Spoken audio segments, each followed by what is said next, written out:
elections in the 12th of April, 35 candidates, and the only thing is certain is that a surprise can come anytime.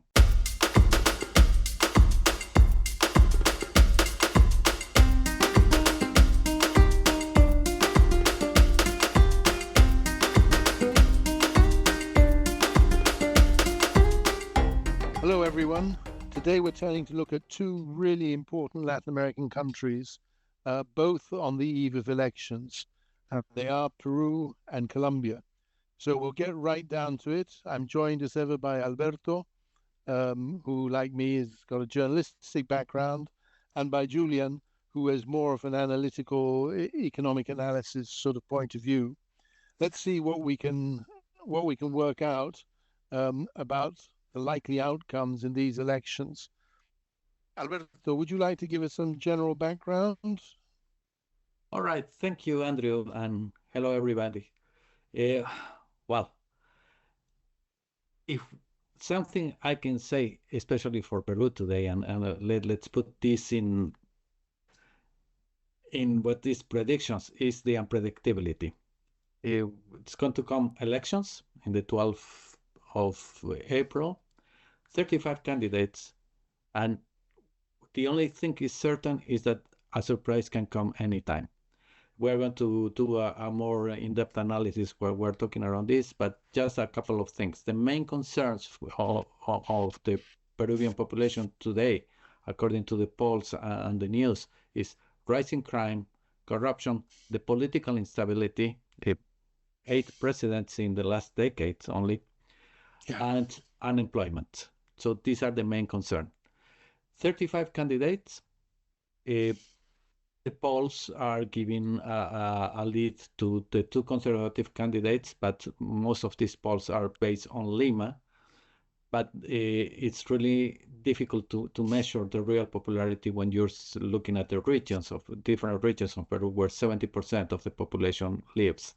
And as many media have been saying, the next round, because it is more than certain that it's going to be a second round on this election, is going to be defined by these regions who are going to be the two candidates.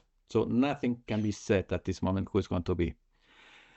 The surprise on all of this is that the economy of Peru is continue perform moderately well. It has a moderate good performance, which it shows a little bit the separation between politics and economy in Peru, which is not always the case. The other big country that we're looking today is Colombia. As you say, there are going to be elections in Colombia by the end of May, 31st of May. The definitions there are a little bit more clear. Three big candidates are competing around that. The surprise is probably the resurgence of the left, with the candidate Cepeda, who is basically from the line of Gustavo Petro, former president, but a huge increase in popularity of Gustavo Petro that is favoring the candidacy of Cepeda. But the conservative Teresa Valencia is surging in the polls, has strong possibilities. And we have also the 13th question that is Aspirilla or Aspirilleta, the right-wing candidate as well, more in the line of Trump. Nobody's going to know what is happened yet, but clearly, these three are going to compete for the presidency. And apart of elections, there are big economic and political challenges for both countries. That's a little bit the summary. Alberto, sorry to jump in, but just to clarify that the candidate is Paloma Valencia. Paloma Valencia, yes. Candidate. And there are lots of quite similar names in the lineup of candidates. So she's the Centro Democrático woman. Can I just take a slight step backwards and agree with everything you've said and warn our listeners that we will be talking a lot about number three, because both countries we have lots and lots of candidates, of course, but there are three that seem to be in for a chance to fight it out at the second ballot, which will be between two rivals. So a lot of the election maneuvering has been which of those three form an alliance to defeat the other one, and how does that all work? And if I can bother you with it, I'll just give you a little bit more on Peru. That we have Keiko Fujimori, the leader of the authoritarian Fuerza Popular, populist, sort of generally right-wing party. She, according to the latest polls, is on 17.3%. The much further right candidate, who you also mentioned, Rafael Lopez Aliaga, is 17.2%, just behind. So basically, they're in a technical tie. And then we have the sort of social democratic centrist center-left candidate called Alfonso Lopez Chao, who's on 7.9%. So what we're saying is that there's a dead heat between the front two candidates. And the question is, will that change? Have you, Alberto or Julian, got any reason for saying it's going to change rapidly? I think you already gave us a bit of a hint about that, but can you tell us any more? Yes, I will jump in there very quick, Andrew. You have to understand how Peru uh, behave in general, or the structure of Peru. Peru can be divided between Lima and the rest of the regions around. And when you're seeing this, 70% of the population in Peru are living in the regions. And the polls has a lot of difficulties to reach, especially the rural areas, or on the farther south, in the farther north, to see where the votes are going. And something that is really important to say is around one third of the voters, according to polls, are still undecided, or are saying that are not going to vote for any of the candidates. So that shows a little bit the level of uncertainty that we're having, and why difficult it is really to predict who is going to win. Even in a second round, that is going to happen. But the influence of the regions are higher than you think. And I will give you a historical example. Pedro Castillo, who won in 2021, eh, just close to the vote of the first round in 2021. Pedro Castillo was completely unknown, not even featured Yeah. in the polls. And suddenly surged just the last week, or the last days of the election, surged. And he won the election against Keiko Fujimori. And that Yeah. has a lot to do with the regional vote. That's a reason why to explain. Also, we have to understand Peru has a high level of informality. There is quite high inequalities, big divisions, that in a way shapes the politics of the country as well. And no, it's not very easy for candidates that are coming from the traditional elite of Lima, like Keiko Fujimori, or the other candidate, sorry, I forget the name of him, Rafael Lopez Aliaga. Yes. They are coming from an elite in Lima, white elite, that is not necessarily being accepted, especially in the Andean regions of Peru. That Yeah. this white division is quite strong. So Julian, I don't so know. one Sorry, go ahead. sorry. Well, one thing I think we're saying, and I just want to clarify that if it is what we're saying, it is that the Peruvian left, which many people believe was destroyed by the Pedro Castillo government and its collapse into absolute anarchy, I think we're saying the Peruvian left might not be as dead as people think it's dead, and it might come back, creating a surge around one or two candidates like Pedro Castillo last time round, who are at the moment appearing at support levels of only, a single percentage digit. So the story we think is there could be a last minute switch. It could be predicted by, maybe something going wrong for the two more traditional candidates. And it is possible then that the two people who go through to the second round ballot might not be Fujimori and Lopez Aliaga. There might be a third in contention. And forgive me, I interrupted. You were about to ask Julian a question. No, that's it. First, I'm going to answer for what you're saying. I agree with you. What we can say is that perhaps we can say that the first round,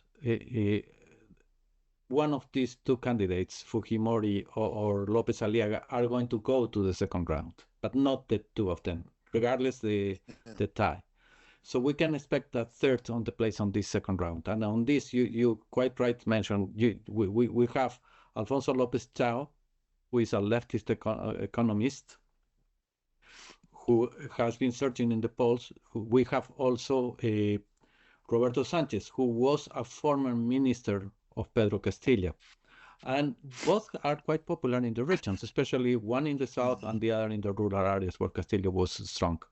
The third in contestation of this third position is quite funny. Is the comedian Carlos Alvarez, who is more on the right. He's more with the discourse of anti-crime against the search of crime. He can be seen sometimes as a more a Trumpist in many ways, but it's a populist approach. These are the three who can be in the next round, as we're saying. I would like now to ask a question to Julian. You as a financial analyst and somebody who is looking on investments, why Peru, regardless this chronicle political instability, is continuing being attractive investments in certain areas? How you can see this clearly separation sometimes between politics and economy? Good question. No, Peru is extremely rich in many of the raw materials that are consumed. So it's a big commodity exporters that generates a lot of wealth around, and it's a fairly big economy, and actually on a macro level is actually a pretty well run country. It's got, I think, the lowest GDP, so debt to GDP ratio in Latin America, standing at around 30%, which gives it a lot of room, fiscal maneuver to do stuff. Um, and and historically has been a big exporting countries to the United States, of course, China, more importantly. Actually, these days, China is by far, as in three times, by far the biggest trading partner for Peru. And that means that it's a growing economy still, and it means it's attractive for investment. Of course, at some stage you had some big private equity firms who were starting to go further into Peru and trying to find new things to invest in beyond just the pure extractive industries, because there was wealth being generated on other things. So I think it's still a very interesting countries, and of course that aside from what the political situation is. Could I add there that part of it is, I think, and this applies to both Peru and Colombia, is that there are countries that have maintained quite high levels of macroeconomic stability. So growth has been quite predictable, and if you like, monitored and cared for by quite professional central bank officials, again in both countries. So, in a sense, that is part of what's allowed the economy to be protected from the everyday political toing and froing. Anyway, I still think, and I agree with both of you, they are quite interesting in both countries, but still is, I would not say sort of miracle, but it's really, really this kind of unexpected relation between the economy and the politics are so separate, especially in Peru, but you can see that in Colombia as well. I agree with you, Andrew.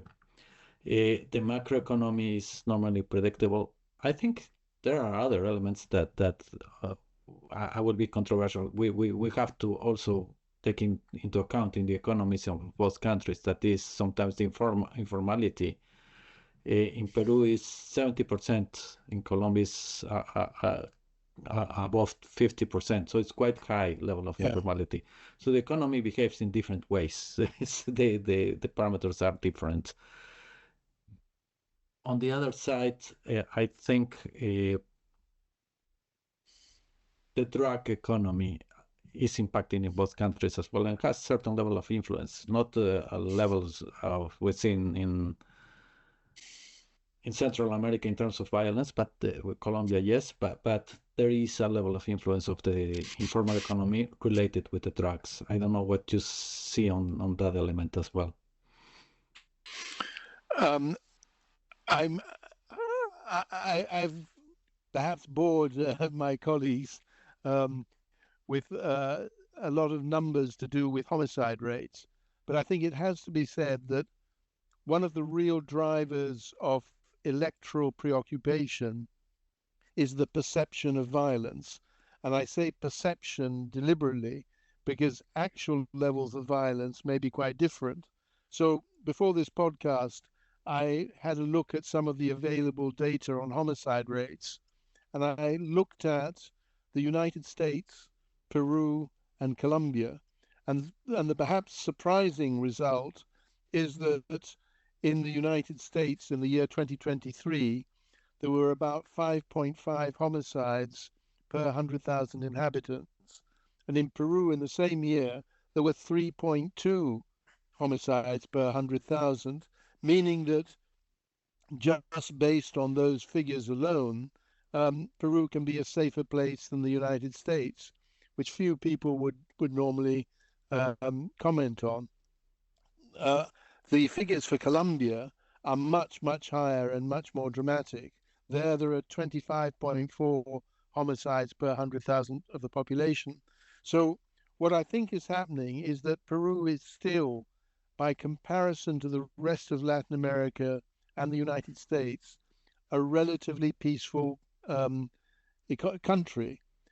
To the Peruvians, it doesn't feel like that at all because domestic homicide rates have been increasing and media coverage has been emphasizing very high levels of gang violence. So it gets tabloid Peruvian newspapers cover it massively, and the average Peruvian believes there is a real security crisis in the country.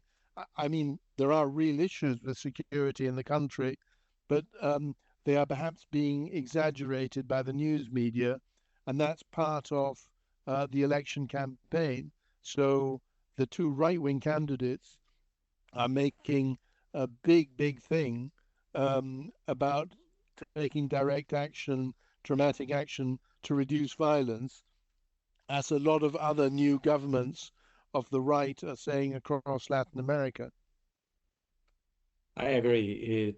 Perception makes everything. You know, that plays really well in politics.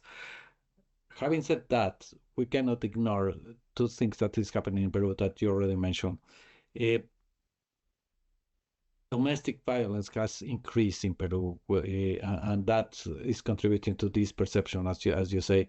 And the other increasing has been another type of crime, from what I read in a report of America's Quarterly, that it says from January to September 2025, there were more than 20,000 reports of extortions, which is up to 29% compared to 2024. And they are based in inside crimes. If you compare on a more global balance, obviously you see that these numbers probably are much lower than compared to other countries.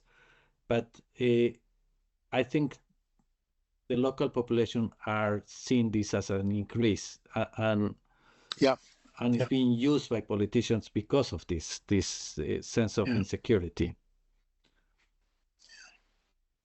In the case of Colombia, I think the situation of violence is different. The Colombians, in a way, are more used to the to the levels of violence, but there's also a sensation that crime rate has been increased away, yeah, and is being used by the right-wing candidates against Petro. The sense under Petro violence has increased. But yeah, I agree with you. It's paradoxical because we compare this to other regions. Latin America is not as violent as you can imagine in that way, but clearly there is an increase of violence that is perceived by the population. And in the specific case of Colombia, we know the violence is, if you like, more complicated because it's linked to international criminal cartels, it's linked to illegal mining, to coca, cocaine. It has all sorts of ramifications. And it has to be said, and for me, this is a bit mysterious. Um, it has to be said that Gustavo Petro's policies against violence have not been very successful. So, in some ways, the signs that his popularity has increased a bit is puzzling. He had this incredibly ambitious program of having peace, if you like, negotiated with all criminal organizations at the same time, which he called the program of total peace. And total peace has not succeeded, but there is a possibility that um, Ivan Cepeda, the candidate from Petro's party, will start a new phase of peace talks if he were to win. And maybe that is something that's making him more attractive electorally. I'm not quite certain what's going on there. Yeah, I totally agree. Colombia in that way could be very puzzled. But there is one thing that is really interesting to understand a little bit this surge of popularity of Petro, at least from what I read for several political analysts, local political analysts in Colombia. And there is a recent article of 4 less than 4 days ago in America's Quarterly, who was talking about this surge. And part of say again is the game of perception.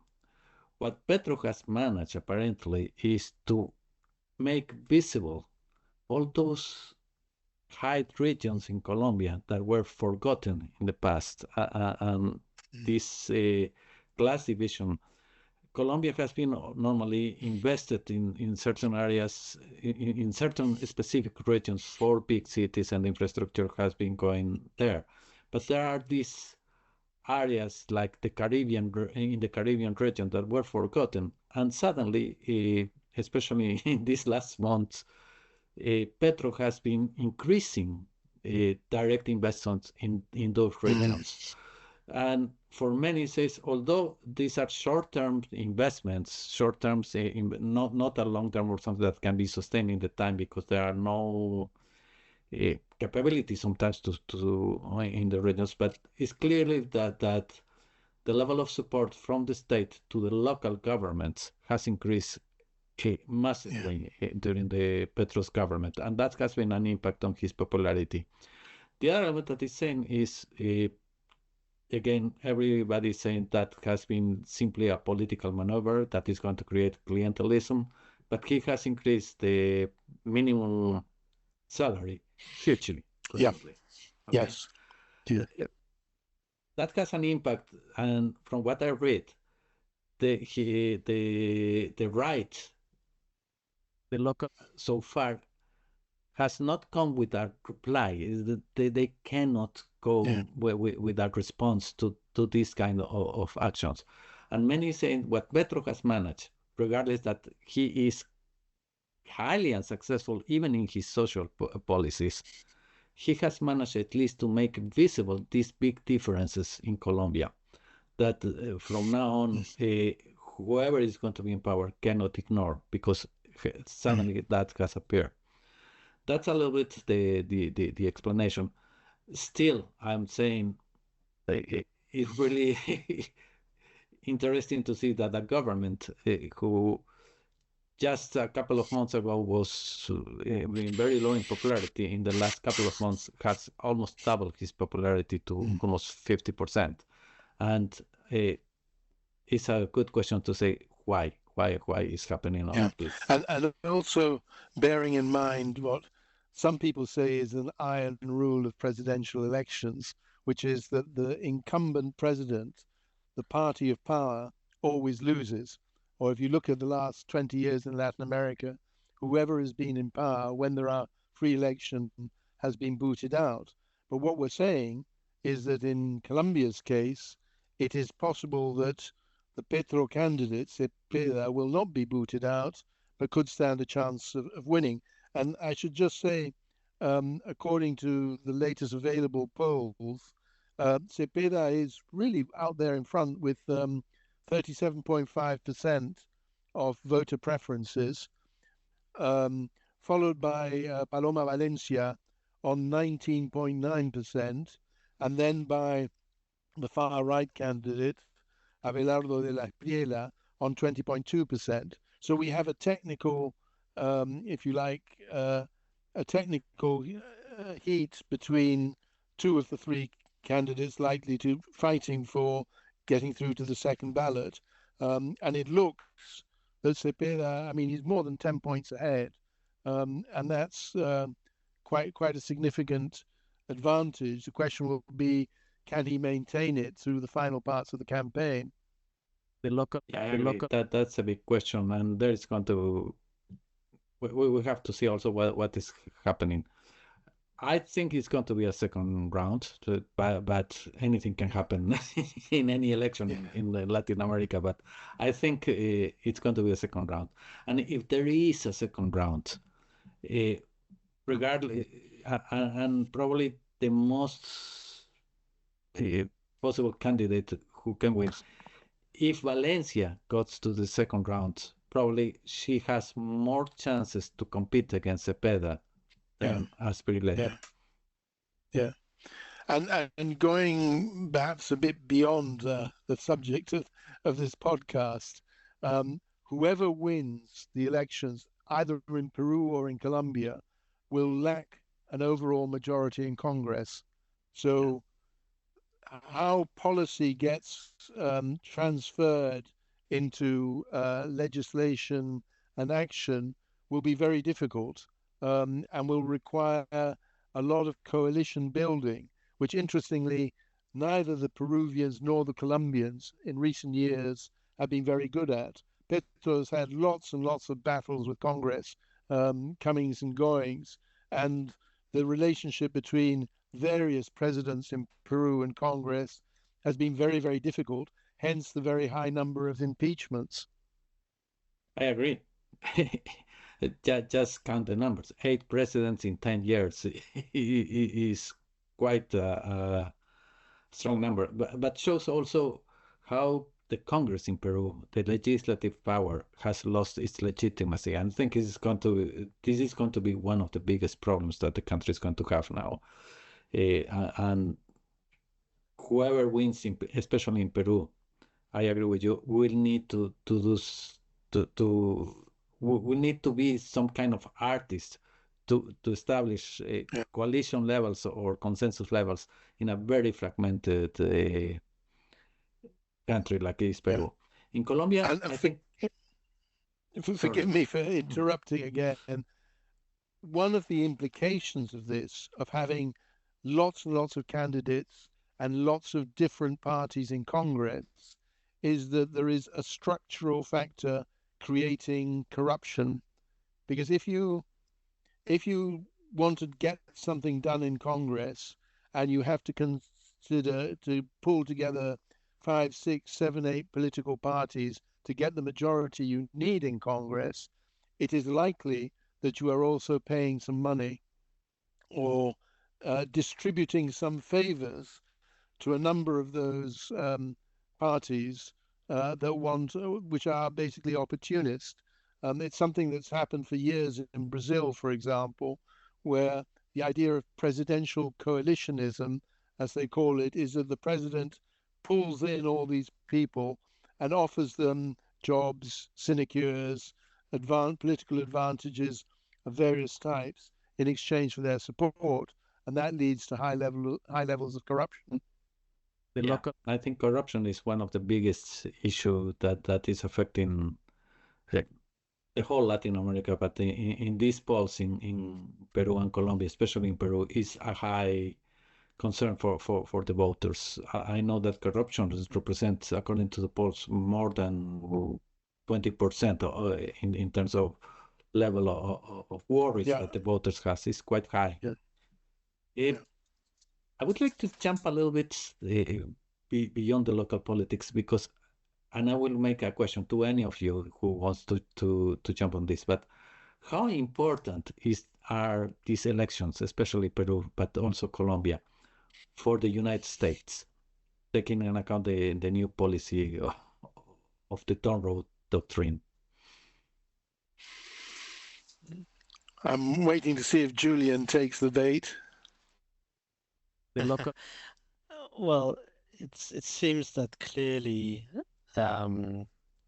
Colombia is pretty important for the US. If we follow the logic, follow the all the things that have been going on. So we first started with Venezuela, which we know what happened there. Mexico was then had intelligence. The cartel were impacted. Panama went back to be neutral from being owned, the ports being owned by a Chinese company. Be neutral, pushed by the United States, of course. Then more recently, you had the story about about the DA finding Petro as or putting it under investigation for drug money or drug trafficking or whatever the reason is. And we know that for quite some time that Trump has mentioned Colombia many times over, much more so than, say, some of the other countries. And more recently, there are talks about, the Greater America that includes everything north of the equator, countries of which Colombia is right in the line of interest from the United States. In addition to that, it has a lot of things that interest the United States. So it's already the US still remains, I believe, the main trading partner of Colombia, and therefore, it seems to me that right now, in the same way that we can see the US being interfering all over the place in many countries, politics and businesses, that right now there's probably some action being made in Colombia. What they are, I have no idea, but there's probably a lot of things happening or being preparation or things going on there. So I would certainly think that in the geopolitical context, Colombia is of high importance to the US. Peru is also of high importance to the US in other places, but that goes through, they have a lot of minerals and probably rare metals that lie somewhere in the Peruvian landscape. But there it's a much more stable country, macroeconomically speaking, that is, as Andrew pointed out before. But China is its main trading partner by far. We're talking about the export to China, a huge amount of their good, and the US may try to reduce this, but the influence is there, or has been there for quite some time. There's this talk about the development of a port which will be effectively maintained or developed by the Chinese north of Lima, and therefore it's going to be a much tougher way. It's going to be much tougher to to go in, to interfere within the Peruvian elections or to shift the balance in one way or another. So I would think Colombia definitely is the main target right now. To reinforce a little bit of what you're saying, Julian, I will add numbers, something that Andrew likes as well. But when we're talking about exports, exports from to China from Peru represent 38%, against only 12% of Peruvian exports are going to the US. So you can see the big difference between the two markets and the importance. The other element that's important, as you say, is the mega port of Chancay. Chancay or Chancay? Andrew, you Chancay. can I think it's correct me. Chancay. Chancay. And based on that, but it's not just the infrastructure of this port that has created huge concerns to American militaries because of the possibly military use of that port in the future. But China has huge infrastructure investments in Peru, as you say, especially in mining and also commodities. So has a huge control. I think, although the Trump foreign policy is trying to catch up, they have a difficult time going around that.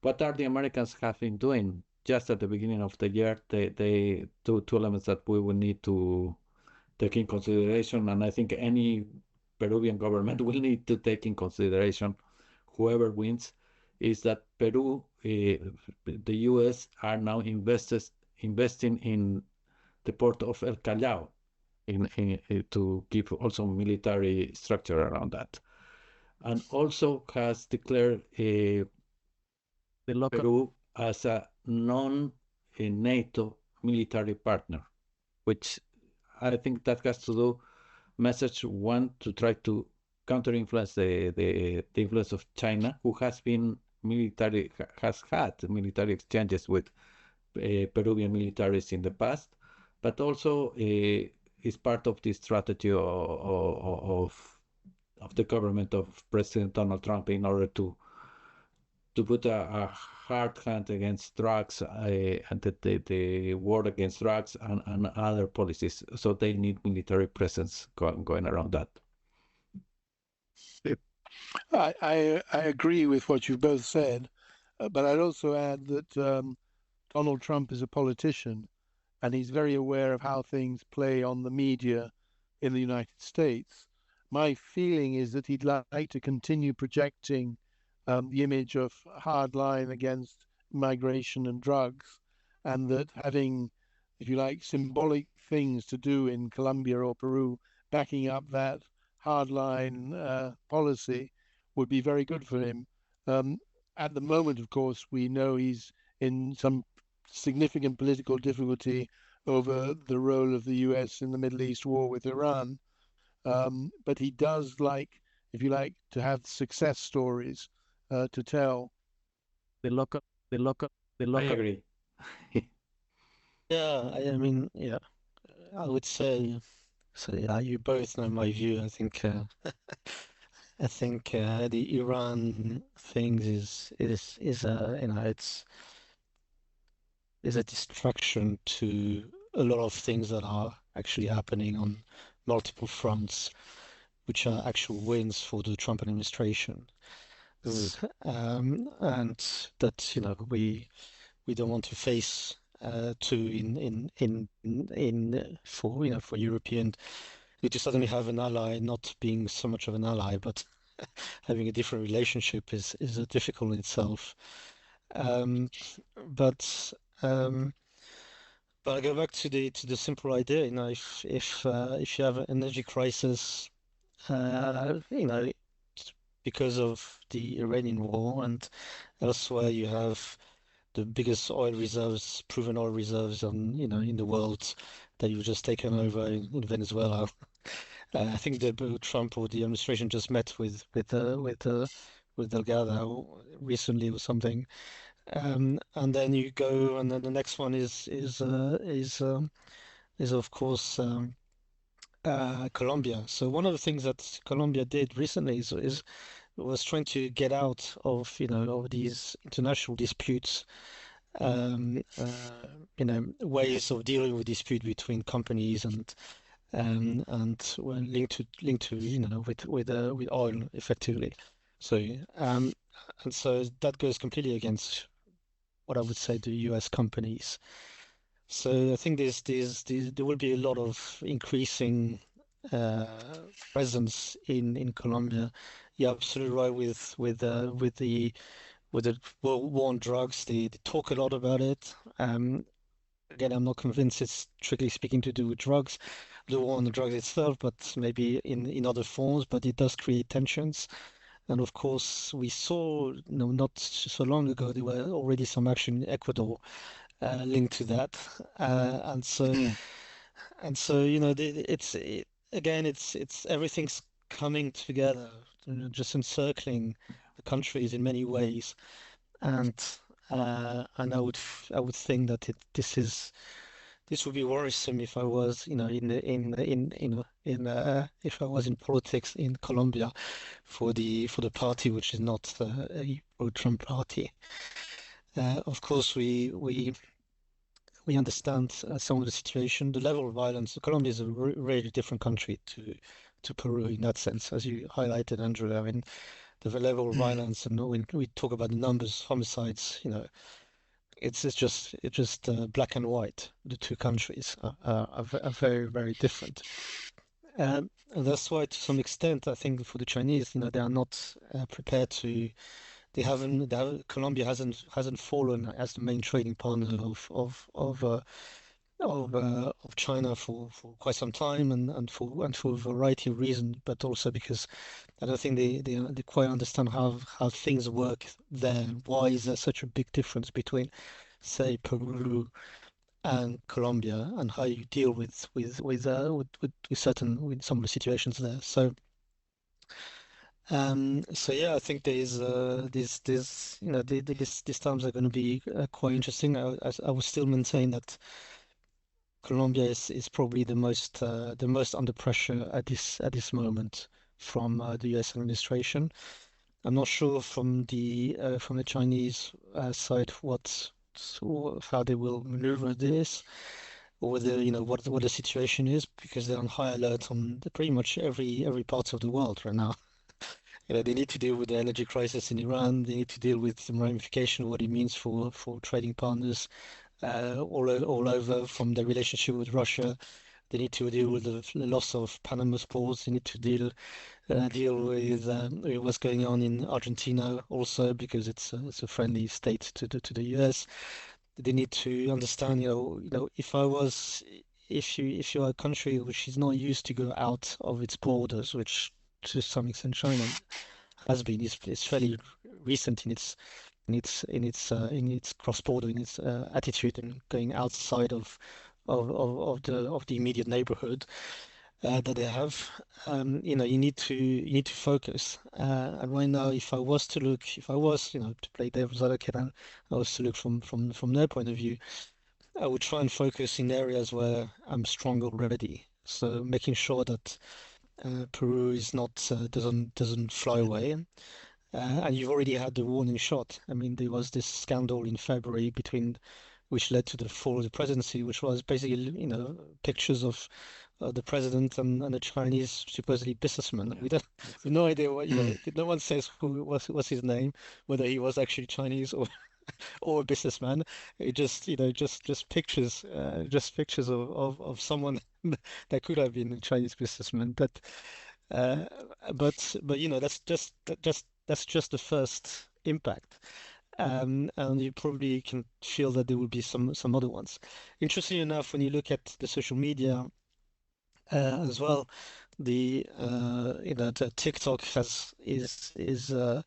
is basically almost on the par with the American firms, with Facebook and so on in Peru.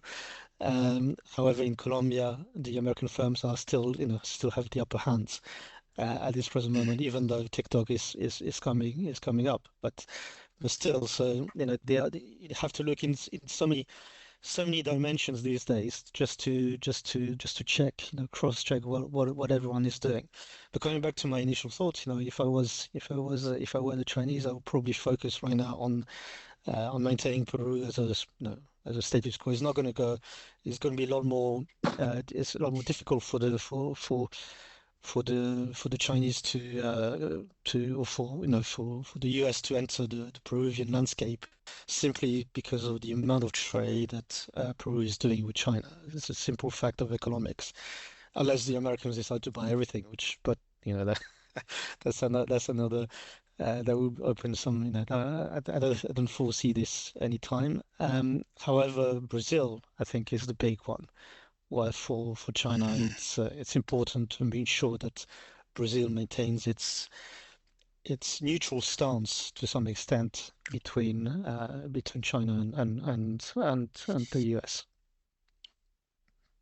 Yeah, I agree in all what you both are saying in this.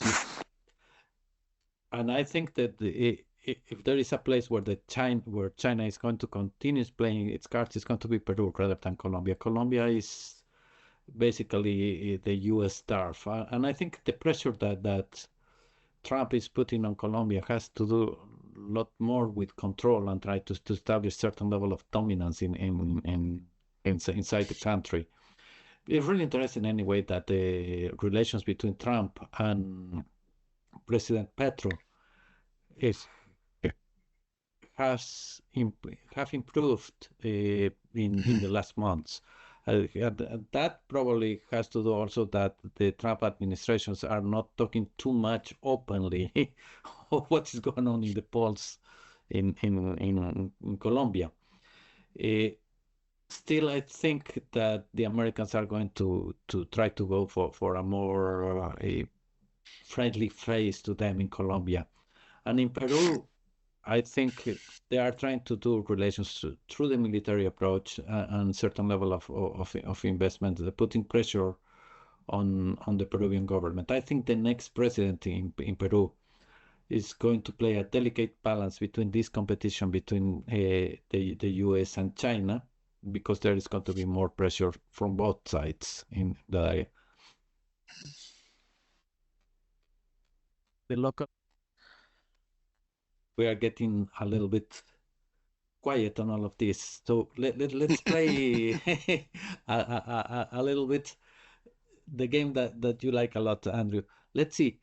Let's try to predict what is going to happen. 12th of April, after that, who we seen playing a second round in Peru? Because I don't think we're going to have a president in these elections. But who do you think are going to be the main players in that area? I would risk, because I'm sure I'll be proven wrong, a second round runoff ballot between Ivan Cepeda, the left-wing candidate, and Paloma Valencia, the more traditional right-wing candidate. And I think that Abelardo de la Espriella, who is the far right, social conservative, ultra Catholic, I think he will be squeezed out of that contest. The local. Yeah, I tend to agree with you. And what about Peru? What is your views? Do you think Keiko Fujimori is going to manage to say, okay, the fourth one was the winning, or is going to be another aspiration? What is going to happen, or can be happening? I would It's unpredictable. I would say that the second round will be between Keiko and Rafael Lopez Aliaga. In other words, that it will be between two right-wing candidates, and that in this case, the Social Democrat Alfonso Lopez Chao, although he may strengthen, I don't think he'll strengthen quick enough to get into the final two. But who knows what will really happen? Yeah. The local. So that's a little bit the bettings that we're doing. In that, I differ a little bit with you, Andrew. I think Keiko is going to go to second round as well. But I think the Social Democrat is going to go in the second round and probably can establish land. But then to say who is going to be president, I think it's going to be difficult, especially because of the the rise of the perception of crime in Peru, I think Keiko Fujimori has a strong hand on that. Yeah. And Julian, what are your bets on that? The local. In Peru, yeah, that's a good question between the two of you. You have to, uh, I'm not quite sure actually in Peru. I'll start with Colombia. I think Colombia, I agree with Andrew. Cepeda, Valencia, and actually I would probably give a win for Valencia eventually. Yeah. Yes. And so that's that's my and that's for a variety of reasons and factors, and not least the apoyo from the US. And on Peru, I think it's a lot tougher to know, and also it's a lot tougher to understand how long that person will stay. Yeah. Yeah. That's a big question. Will stay in power. But yeah, I'm not sure. Yeah, to be honest, I wouldn't. I wouldn't say anything. I wouldn't know for Peru. Yeah. The local. Okay, I think we are just right on time, Andrew and Julian. So one thing that we are going to do for our next podcast is after the elections in Peru, we are going to analyze the results, obviously, in a future episode. Hopefully, we're going to have analysts with us talking about this. But I think, regardless who wins in Colombia and Peru, like everything is happening in Latin America, these are exciting times to analyze the evolution of these countries today.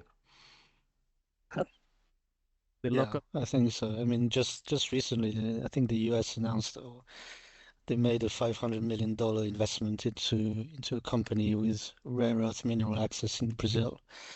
Things are just moving so fast all over the place. It's it's quite incredible.